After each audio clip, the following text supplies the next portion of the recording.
Bonjour à toutes, bonjour à tous. J'ai le plaisir de vous retrouver pour ce nouvel épisode de Faire Nation, l'émission qui interroge ce qui nous relie et parfois ce qui nous divise. Aujourd'hui, j'aimerais que nous abordions une question à la fois intime et éminemment politique, la place de l'islam en France.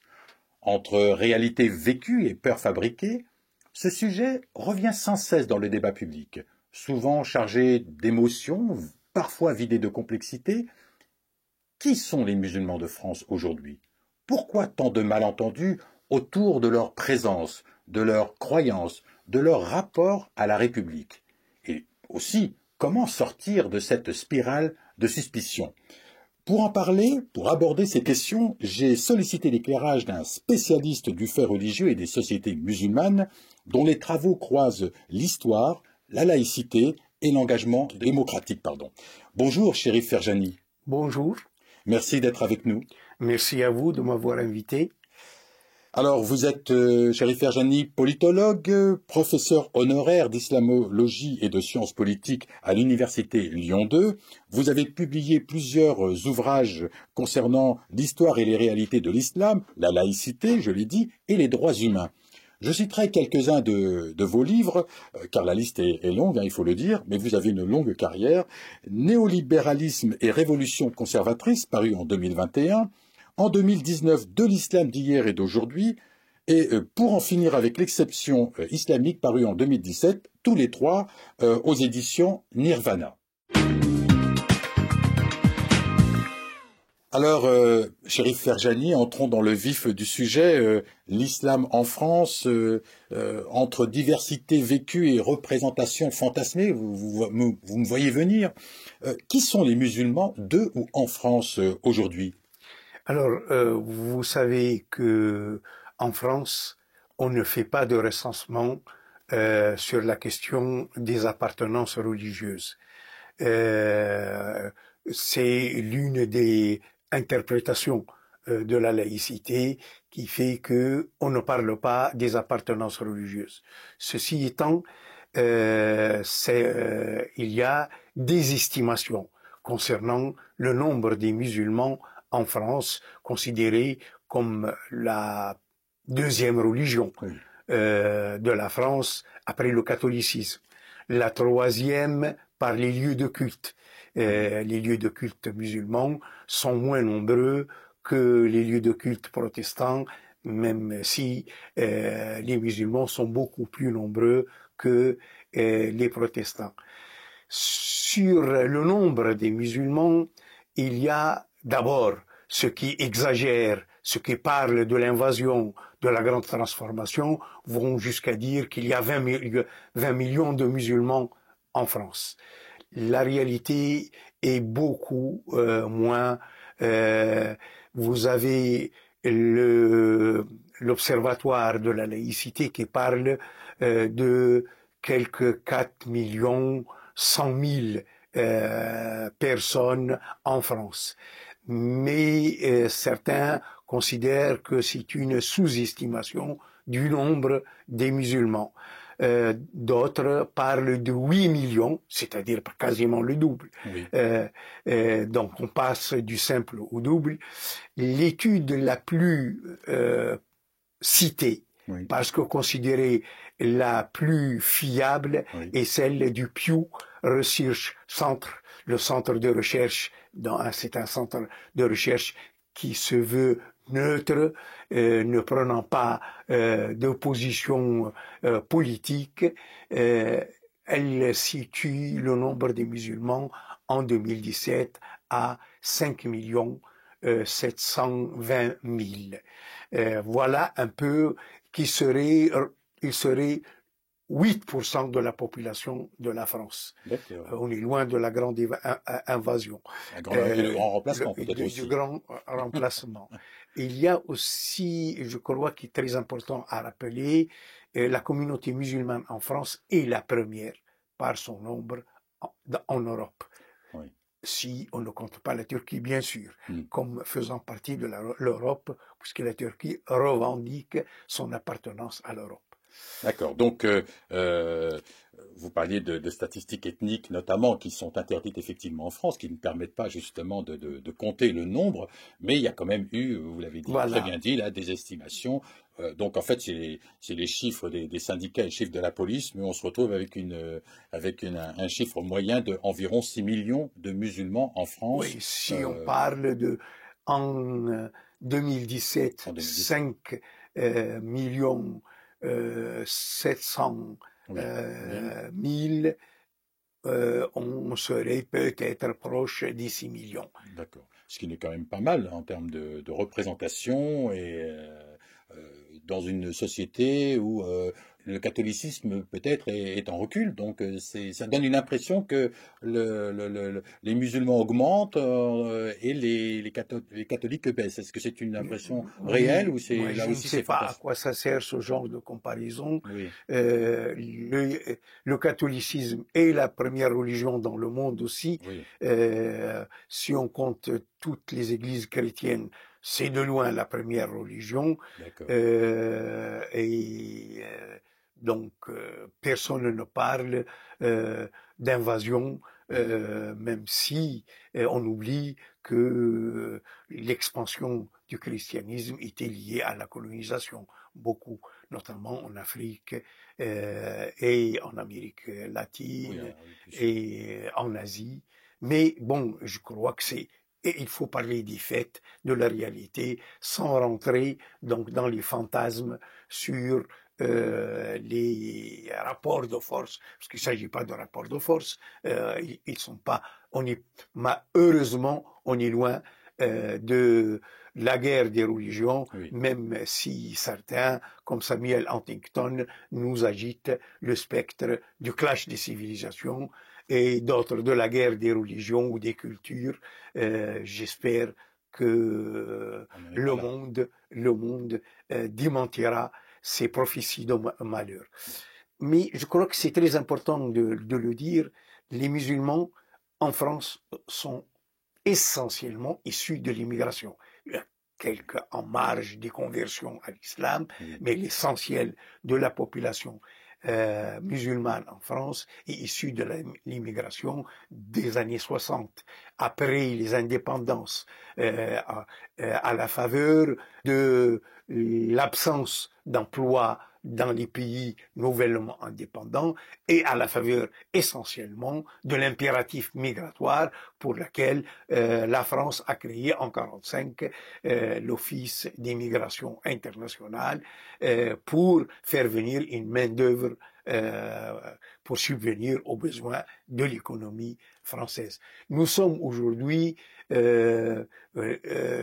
loin de la première génération, oui, une deuxième génération, troisième génération, voire la quatrième génération, oui. et la majorité des musulmans de France sont français, sont de nationalité française. Alors, bon, vous me permettez d'enchaîner sur une autre question où justement, peut-on parler d'un islam de France ou de plusieurs islams en France? C'est-à-dire, en d'autres termes, il y a, j'imagine, la pluralité des pratiques, des histoires. Vous l'avez parlé. Les musulmans aujourd'hui sont issus de l'immigration, pour ce que vous venez de rappeler.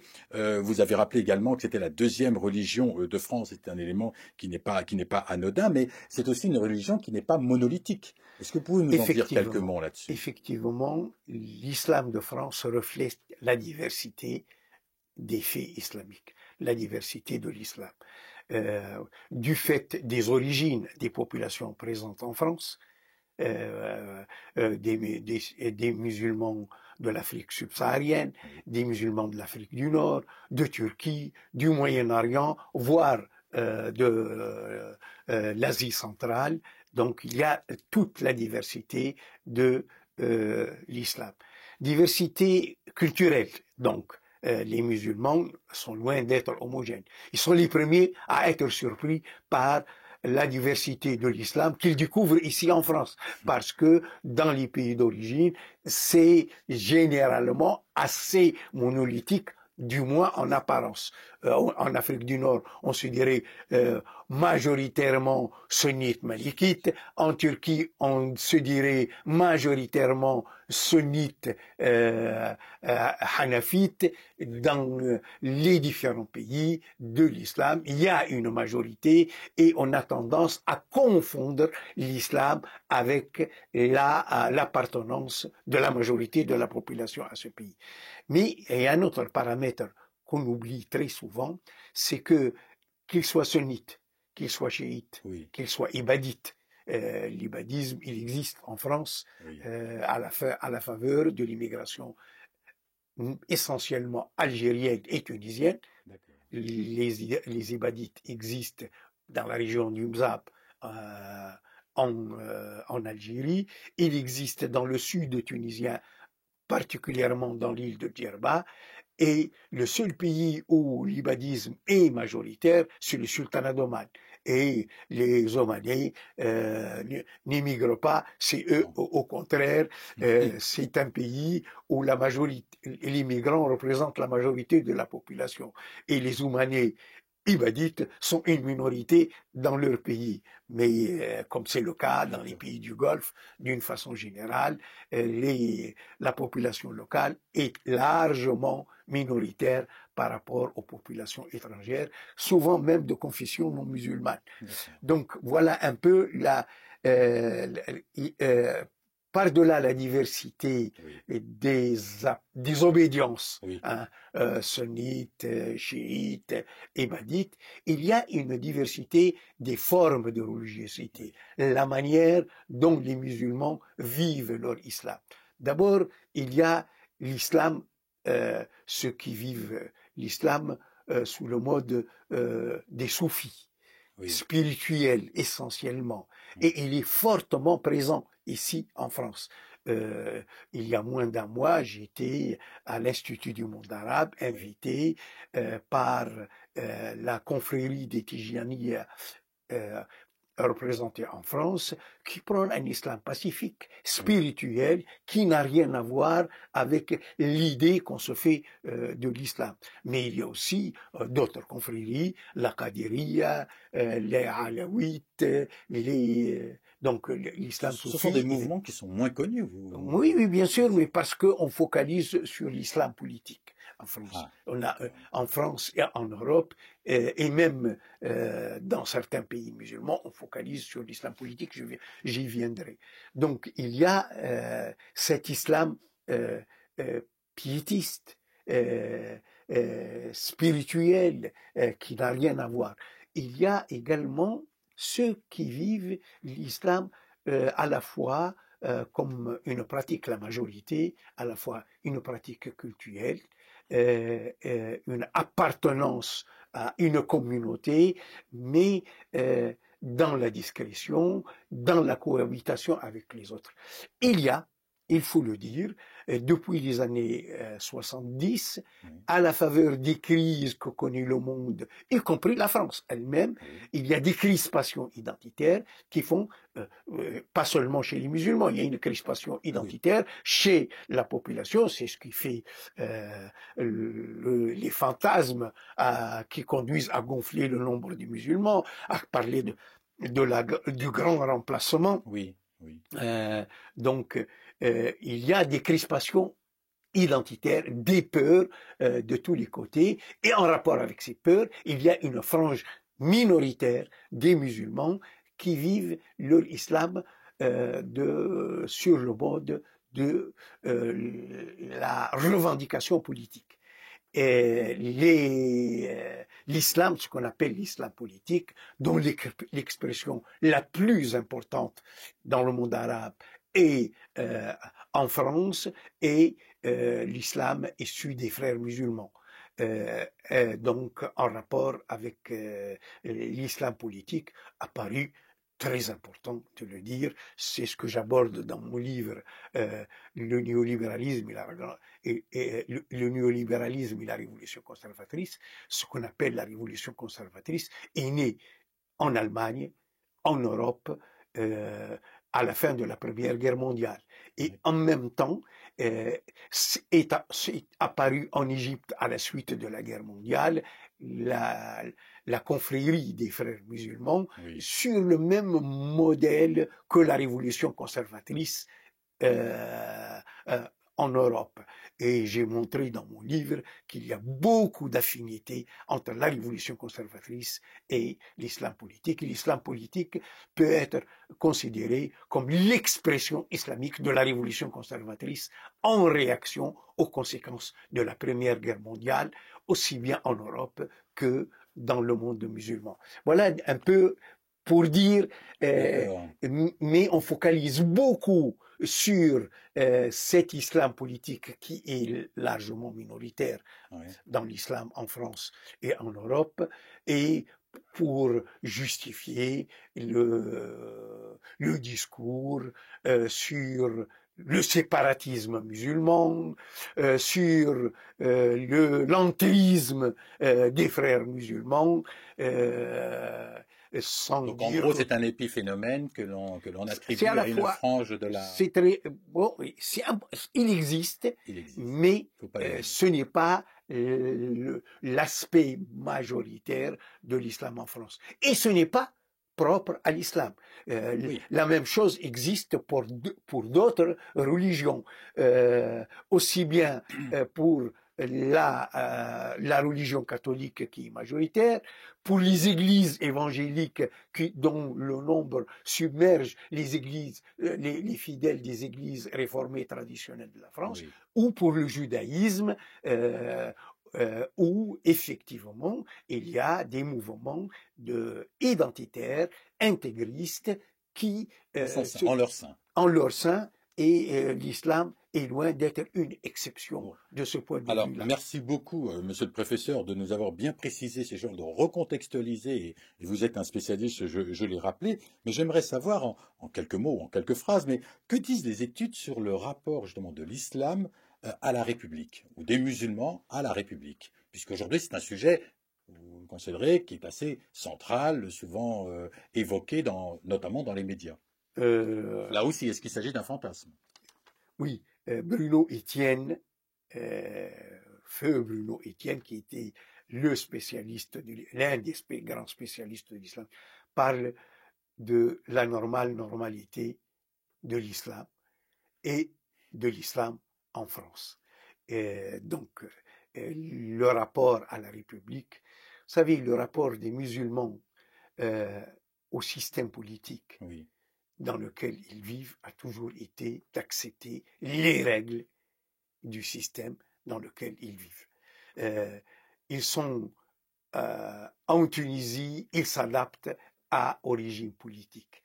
Il y a un vieux adage qui était d'ailleurs chrétien, qui jus regio et jus religio. La religion du prince. Donc, il faut suivre la religion du prince.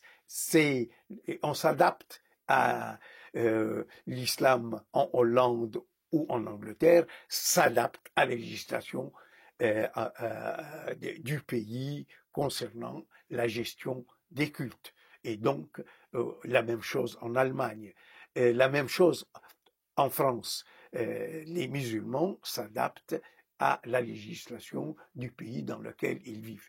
Et c'est un signe d'adaptation très important. Le rapport à la République, les musulmans ne demandent que les règles de la République s'appliquent à eux comme ils s'appliquent aux autres religions. Donc une notion d'égalité. La notion d'égalité. Qui les fait réagir. Je crois que c'est là le grand problème. C'est la République qui, elle, ne gère pas l'islam comme elle gère les autres religions. Et c'est là l'origine du problème. Franck Frégosi, qui est un grand spécialiste, aussi disciple de Bruno Etienne, qui est un grand spécialiste, dit qu'il y a un problème de gouvernance de l'islam en France. Et ce problème de gouvernance est lié précisément à cette volonté de ne pas gérer l'islam comme on gère les autres cultes. Pourquoi? Et alors, pour quelle raison? Parce qu'elle prend de l'ampleur, parce qu'elle est trop visible, ou parce que son invisibilité est suspecte? Je crois que la France a longtemps considéré que la présence de l'islam sur son territoire est provisoire. D'accord. Et donc, elle a confié sur cette base-là la gestion des cultes aux, aux consulats, aux ambassades des pays d'origine. Et après, quand on s'est rendu compte dans les années 70 que la présence de l'islam en France n'est pas provisoire, elle est appelée à durer, on a commencé à vouloir le gérer comme on a pris l'habitude de gérer les musulmans dans les colonies, dans l'empire colonial. On a gardé les mêmes réflexes de méfiance à l'égard de l'islam comme une religion étrangère. On ne le gère pas comme une religion, comme les autres religions de France. L'islam, c'est toujours le réflexe, c'est une religion étrangère. Donc, monsieur le professeur, en d'autres termes, lorsque l'on dit il y a un problème des musulmans en France qui ne s'intègrent pas ou qui ne, avec lesquels ça s'articule mal avec la laïcité, hein, l'un de nos principes républicains, c'est parce que l'appareil politique, l'appareil républicain n'est pas en phase avec ces sujets, en l'occurrence les musulmans. C'est un N'est peu pas ça. d'abord en phase avec ses propres principes. D'accord. La laïcité n'est pas appliquée aux musulmans comme elle n'a pas été appliquée aux musulmans dans les empires coloniaux. Les Algériens de la colonisation demandaient à ce que la laïcité leur soit appliquée comme aux métropolitains. Et on n'a pas appliqué la laïcité. En France, la République n'est pas à la hauteur de sa velléité laïque. Quand il s'agit de l'islam, elle tombe dans les travers hérités de l'époque coloniale. Donc, les musulmans sont en face aux incohérences de la politique de la République. C'est les incohérences de la politique. Les musulmans seraient en face d'un système politique cohérent, ils s'y adapteraient facilement. Ce sont les incohérences de la République, de la politique, à l'égard des musulmans. Et vous trouvez qu'il y a encore des traces encore actives en France de ce sentiment entre guillemets d'injustice, en tout cas on opère une différence de traitement entre les différents cultes et ce sentiment d'être stigmatisé peut participer au mal-être. Ouais, du fait des crispations identitaires dont j'ai parlé, des peurs qui sont liées à la crise que vit la France, que vit la société française, que vit le monde à l'ombre du triomphe d'une mondialisation néolibérale doublée par un mariage avec la révolution conservatrice depuis les années 70. Ça ne date pas d'aujourd'hui. Au lieu de voir que le problème, il est là, on essaye de trouver des boucs émissaires comme de tout temps. On a cherché des boucs émissaires quand il y a une crise. Mais alors, pardon, monsieur le professeur, mais est-ce que ça ne veut pas aussi dire que l'intégration a tellement bien marché, et en l'occurrence parler d'intégration de personnes qui sont nées en France, ça a tellement bien marché que maintenant on n'a plus de prétexte à reprocher à quelqu'un le fait de ne pas s'être suffisamment intégré. Donc en fait, on est face à des jeunes Français d'origine certes étrangère, avec pour religion embarquée, j'allais dire, l'islam. Mais aujourd'hui, on ne peut pas leur reprocher d'être musulmans, donc on utilise des biais d'une certaine façon pour créer des peurs. Ces jeunes dont vous parlez sont des citoyens français, bien sûr, qui ne demandent qu'une chose à la République, c'est d'être cohérente et de les traiter comme les autres citoyens, comme des citoyens à part entière. La République assure la liberté de conscience et garantit la liberté de culte, article 1 de la loi de 1905. Et c'est qu'il demande, c'est que la République soit à la hauteur de ce principe de laïcité. C'est ça le principe de la laïcité, pas de discrimination. Donc, s'il y a un problème, ce n'est pas le problème des musulmans, c'est le problème de la République qui a perdu ses repères face à la crise dans laquelle elle se trouve.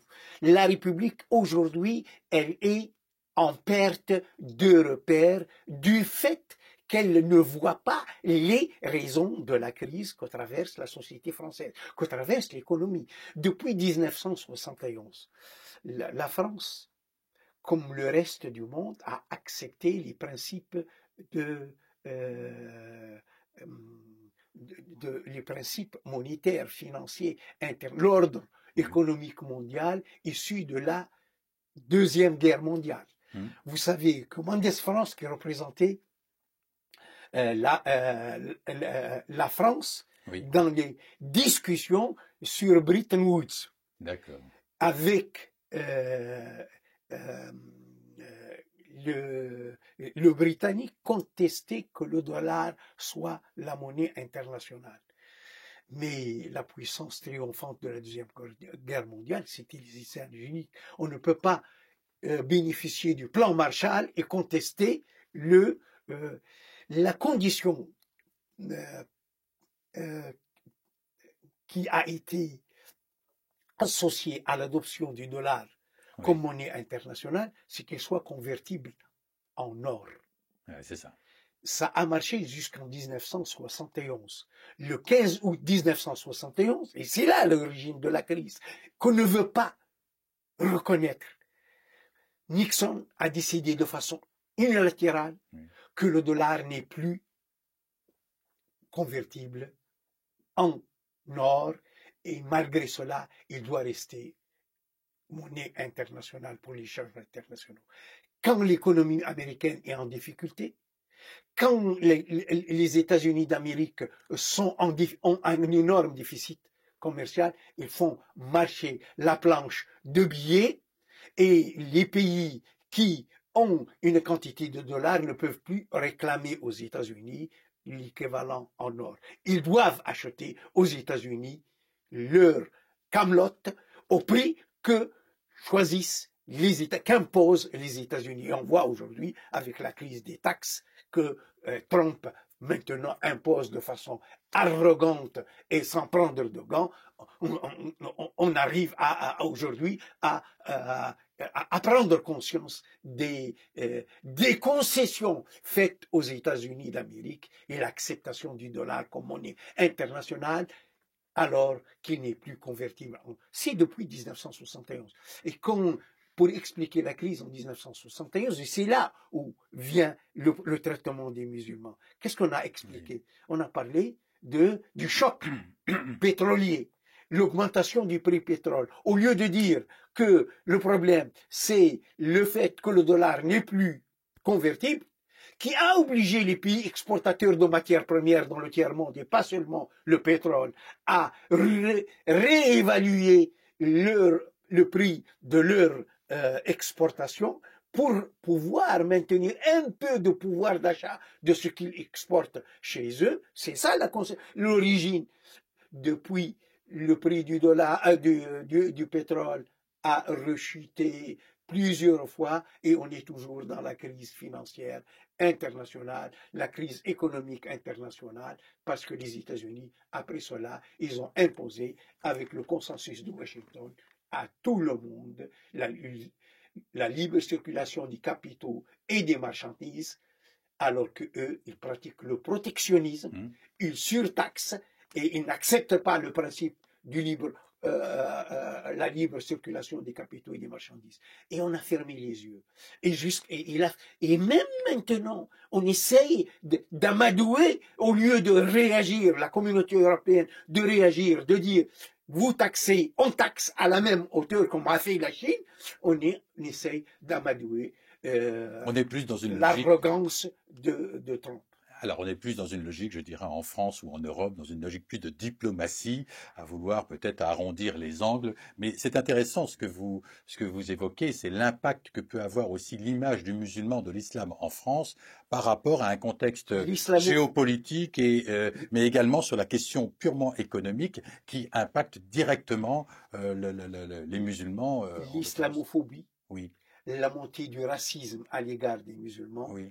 a commencé avec cette crise liée à la décision unilatérale des États-Unis que le dollar, et au discours sur le choc pétrolier, le discours sur les. C'est là, c'est la peur, la crise de la société. Alors justement, Chérif Ferjani, en quelques mots, parce que nous sommes pris par le temps, comment sortir de ces peurs? Comment sortir de ce gouffre, de ce sentiment de chute vertigineuse qui peut, où on ne voit pas le bout du tunnel, une sorte de tonneau des Danaïdes? Je crois il faut revenir à ce que faisait la force du système politique français avant les années 70, à savoir une république démocratique, sociale et indivisible. C'est ça les principes. C'est la Constitution. C'est ce qu'il y a dans la Constitution. Qu'est-ce qui reste de la République sociale? Garantie de la laïcité. Le lien social est pris en charge par l'État à travers des services publics, à travers des droits économiques et sociaux et culturels.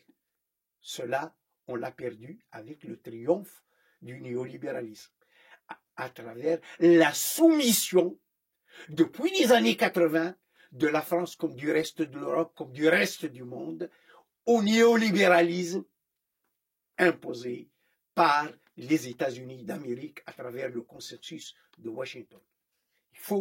C'est là l'origine du problème. Alors très bien. Et à partir de là, comment on sort de ces peurs? À partir de là, revenir